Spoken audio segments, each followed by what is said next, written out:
Olá pessoal, meu nome é Erika e hoje eu vou falar sobre um tema muito importante dentro da área da tecnologia, que é a Event Driven Architecture, ou em português, arquitetura orientada a eventos. Além disso, abordarei o conceito de escalabilidade. Antes de iniciar, gostaria de fazer uma pergunta para vocês.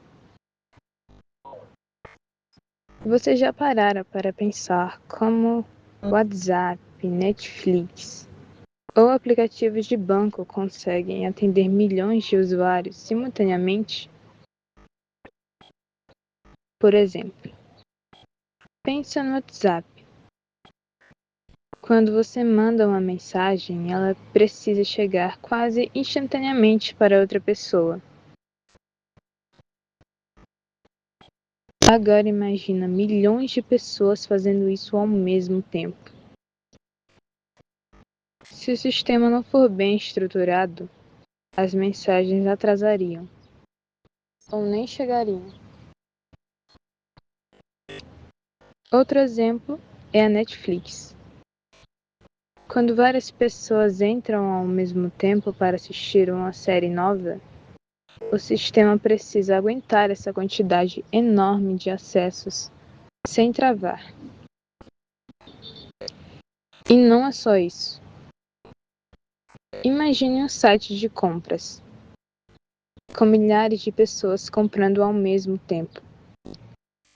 O sistema precisa registrar pedidos, processar pagamentos, atualizar estoque, enviar notificações.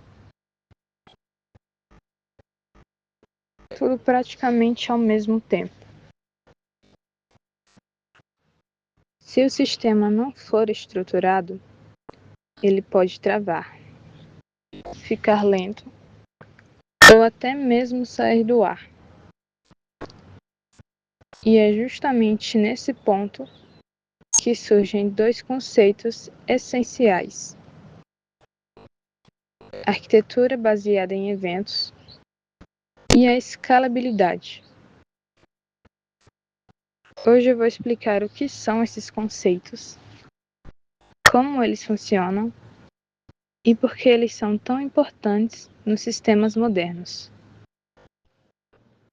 Agora vamos começar entendendo o que é a Event Driven Architecture. Basicamente, esse tipo de arquitetura funciona com base em eventos.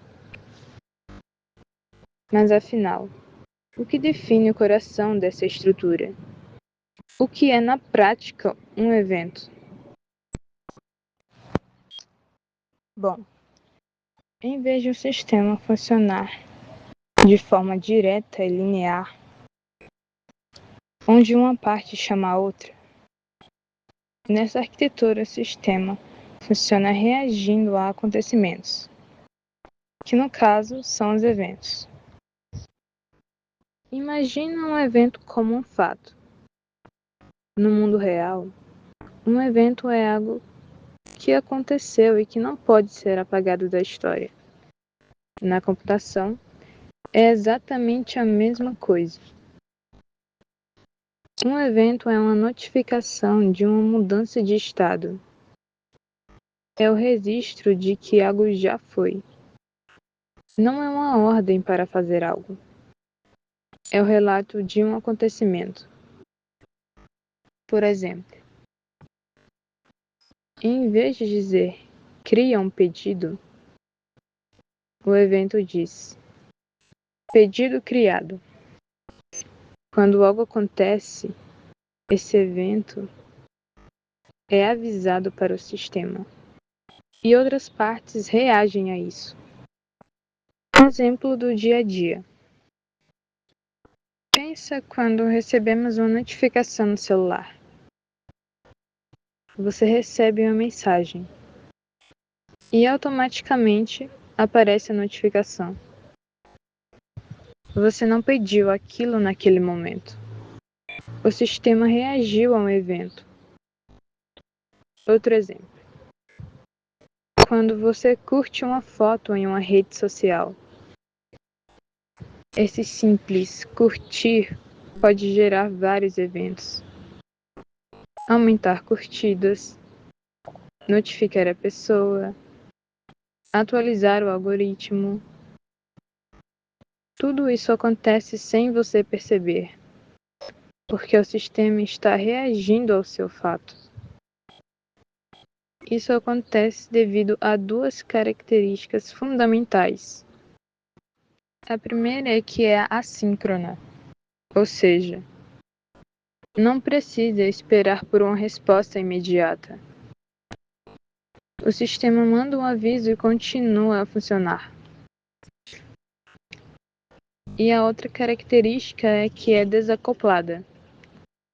As partes não dependem diretamente umas das outras. Elas são independentes. Agora falaremos de sua estrutura. Para que este evento seja útil para outros sistemas, ele precisa de uma estrutura organizada. Geralmente, dividimos ele em duas partes. O cabeçalho, que é o metadados, é o bilhete de identidade do evento. Ele diz-nos quem o gerou, quando aconteceu e que tipo de evento é. O conteúdo, que é a carga útil, são os detalhes. Se o evento for venda concluída, o conteúdo terá o código do produto, o valor e o identificador do cliente. O ponto crucial é: o evento deve conter informação suficiente para que quem o receba saiba o que fazer, sem ter de fazer perguntas de volta a quem o enviou. Agora, como é que isso acontece? No modelo tradicional, um serviço chama o outro diretamente. Aqui, o emissor, que chamamos de gerador, apenas publica o evento. No intermediário, o distribuidor de mensagens. O gerador não sabe quem vai ler a mensagem. Ele apenas a disponibiliza. Do outro lado, temos os receptores, ou destinatários. Eles estão inscritos para acompanhar certos tipos de eventos. Quando o evento aparece, eles reagem. O serviço de inventário percebe o evento e retira o produto do estoque. O serviço de entrega percebe o mesmo evento e prepara o envio. Tudo isso acontece de forma independente. É comum confundir eventos com ordem de execução, mas a diferença está na intenção. Uma ordem é um comando. Por exemplo, gera a fatura. Se o sistema de faturas estiver desligado, a ordem falha e o processo para. Um evento é um fato. Por exemplo, pagamento confirmado. O sistema de faturas pode estar fora do ar agora, mas assim que voltar a ligar, ele verá o registro histórico no distribuidor e processará a fatura. Nada se perde. Em resumo, um evento é o que permite a independência total entre sistemas. As ferramentas tornam-se mais resistentes, porque não precisam de estar todas ligadas ao mesmo tempo. E o sistema cresce mais facilmente, porque todos podem adicionar novos receptores sem mudar nada em quem gera a informação. Eventos não são apenas dados, são a linha do tempo do seu negócio. Iniciaremos agora a análise dos 3 pilares que sustentam a comunicação assíncrona em sistemas modernos. São eles: o evento, o produtor e o consumidor. O evento representa uma mudança de estado significativa no sistema. É o registro de um fato imutável. Em termos práticos, pedido criado ou pagamento aprovado. Observem que o evento é sempre descrito no passado, pois ele é uma verdade absoluta, que já ocorreu. O produtor é um componente responsável por emitir essa notificação. Tomemos como exemplo o portal de e-commerce. Ao finalizar uma transação, o sistema de vendas atua como produtor, enviando uma mensagem ao barramento, sem a necessidade de conhecer quem irá processá-la. O consumidor, por sua vez, é a entidade que monitora e reage à ocorrência do evento. Neste cenário, podemos listar múltiplos interessados: serviço de inventário para baixa de estoque, logística para preparação do envio, CRM para envio de notificações por e-mail. Um conceito fundamental aqui: um único evento pode possuir múltiplos consumidores simultâneos. Esta característica permite a execução de processos em paralelo, garantindo a integridade e a agilidade da operação. Projetem mentalmente o fluxo de uma grande loja de varejo online. No exato instante em que o cliente confirma a transação, o pedido criado torna-se um evento disponível na rede. A partir deste único ponto, ocorrem as reações em cadeia. O processamento de pagamento é iniciado. O estoque é atualizado em tempo real. A etiqueta de postagem é gerada. O comprovante é encaminhado ao cliente. Tudo isso ocorre de forma concorrente e independente. Considerem o modelo oposto, uma arquitetura síncrona, onde cada etapa depende da conclusão da anterior. Teríamos um gargalo de processamento imenso e uma latência inaceitável para os padrões atuais.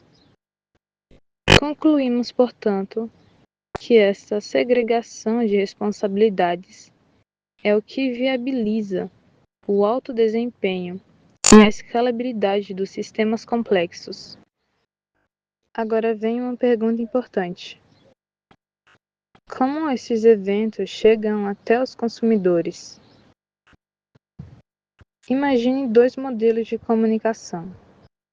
No primeiro, o emissor fala diretamente com o receptor.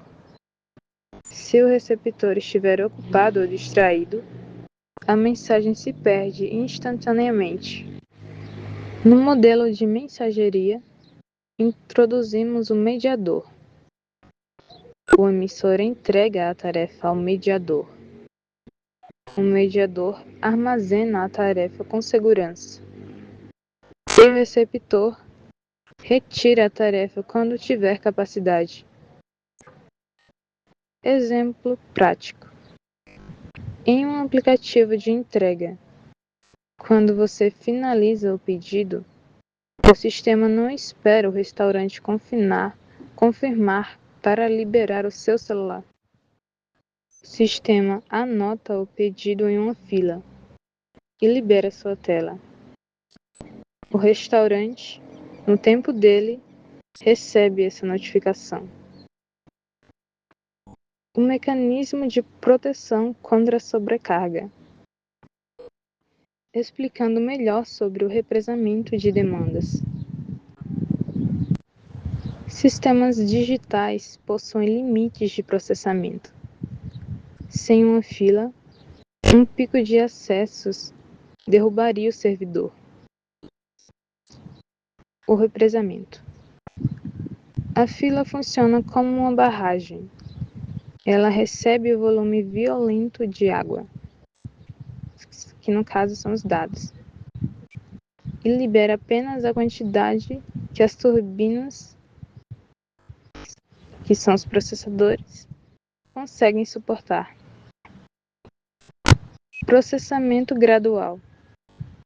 Isso garante que o sistema continue funcionando, ainda que com um leve atraso, em vez de parar completamente por exaustão de memória. Garantia de recebimento e tratamento de exceções. A confiabilidade é o maior trunfo desta arquitetura. Ela se baseia no princípio da confirmação de recebimento. O consumidor retira uma mensagem da fila. Ele processa a informação. Exemplo: valida um pagamento. Se der certo, ele envia um sinal de OK e a fila remove o item definitivamente. Se der erro, o item permanece na fila ou volta para o topo para ser tentado novamente. A fila de contingência, que é a fila de erros. Se uma mensagem falha repetidas vezes, ela é movida para uma fila especial de análise manual. Assim, um erro de um único cliente não trava a fila de todos os outros. O problema é isolado, para que um técnico possa verificar o que ocorreu sem interromper a operação. Distribuição de carga e agilidade, explicando sobre como acelerar o trabalho. A fila permite o trabalho em equipe dos sistemas. Se temos 10.000 mensagens acumuladas, não precisamos de um servidor gigante. Podemos ligar vários pequenos trabalhadores para lerem a mesma fila simultaneamente. Cada trabalhador pega uma mensagem diferente. Eles trabalham em paralelo. A velocidade de conclusão aumenta conforme adicionamos mais braços ao processo. Exemplo prático. Pense no processamento de fotos em uma rede social. Quando você sobe 10 fotos, o sistema coloca cada uma delas em uma fila. 5 servidores diferentes podem pegar essas fotos ao mesmo tempo para aplicar filtros e redimensionar, entregando o resultado muito mais rápido do que se um único servidor fizesse uma por uma. Agora vamos falar de escalabilidade. O que é de fato escalabilidade? Não é apenas crescer, é a capacidade de um sistema suportar um aumento de carga, sem quebrar e sem custar uma fortuna. Se o seu site tem 100 usuários e vai para 1.000, ele precisa continuar rápido. Se ele continuar rápido, ele é escalável. Agora, como a gente faz isso? Existem duas direções básicas. A escalabilidade vertical, que é a potencialização da máquina. Imagine que você tem um computador de mesa. Para torná-lo mais rápido, você abre o gabinete e troca as peças. Na computação, isso é o que chamamos de subir de nível do hardware existente. Como funciona nos detalhes? O aumento de braços que é o processamento. Você troca o cérebro da máquina por um que consegue pensar em mais coisas ao mesmo tempo. Isso é útil para cálculos matemáticos pesados ou processamento de vídeos. Aumento de mesa de trabalho, que é a memória. Quando você aumenta a memória, o computador consegue manter mais informações abertas e prontas para uso imediato, sem precisar buscar no arquivo morto, que é o disco rígido, que acaba sendo mais lento. O muro da escalabilidade vertical. Existe um limite físico e financeiro. O limite físico é que as fabricantes de peças têm um limite de quão rápido um componente pode ser antes de derreter ou ficar estável. O custo desproporcional. Dobrar a potência de uma máquina comum pode custar o dobro do preço. Mas tentar dobrar a potência de uma máquina que já é de elite pode custar 10 vezes mais. A escalabilidade horizontal, que é a distribuição de tarefas. Aqui, a estratégia muda completamente. Em vez de uma máquina potente, você cria uma rede de máquinas trabalhando em conjunto. O segredo aqui não é a força bruta de uma peça, mas a organização do grupo. Componentes-chaves. Para que isso funcione, você precisa de 3 elementos principais: o distribuidor de chamadas. É como um recepcionista na entrada de um prédio. Quando um cliente chega, ela olha qual atendente está livre e direciona o cliente para lá. Se um atendente sai para o almoço ou a máquina estraga, ela simplesmente para de mandar clientes para ele. Sincronia de informação. Todas as máquinas precisam estar olhando para a mesma base de informações. Se você altera sua senha em uma máquina, as outras precisam saber disso instantaneamente. Independência.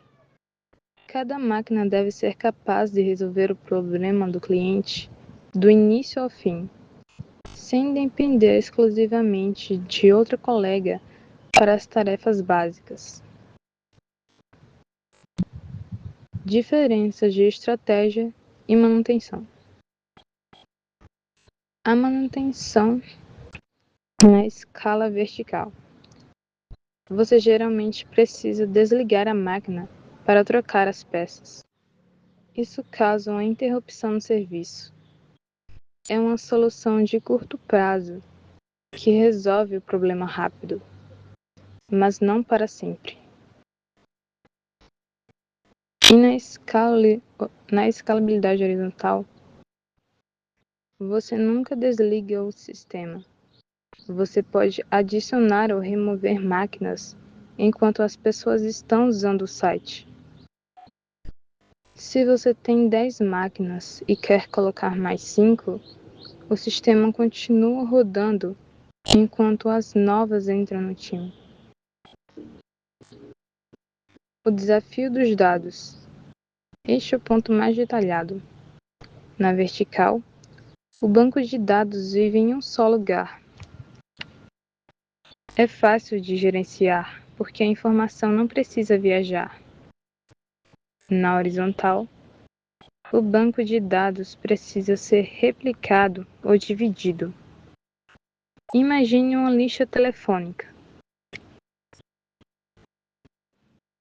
Em vez de um livro gigante em uma mesa vertical, você dá a letra A até M para um funcionário e N até Z para outro, horizontal.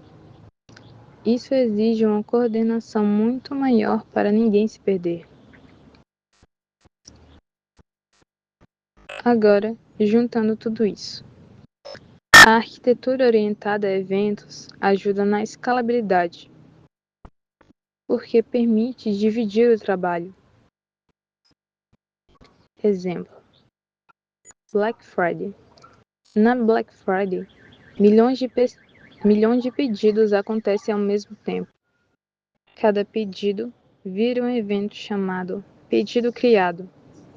Esse evento entra em uma fila e vários sistemas processam ao mesmo tempo, como pagamento, estoque e entrega. Isso permite que tudo funcione sem travar, mesmo com um volume enorme de acessos. Outro exemplo são os aplicativos de transporte. Quando o usuário pede uma corrida, isso gera um evento chamado corrida solicitada. Esse evento é enviado para o sistema e vários componentes reagem a ele ao mesmo tempo, como os motoristas que recebem a solicitação. Tudo em tempo real. E para finalizar, a arquitetura orientada a eventos são sistemas organizados e eficientes, e a escalabilidade é o crescimento sem problemas. Juntas, são essenciais hoje.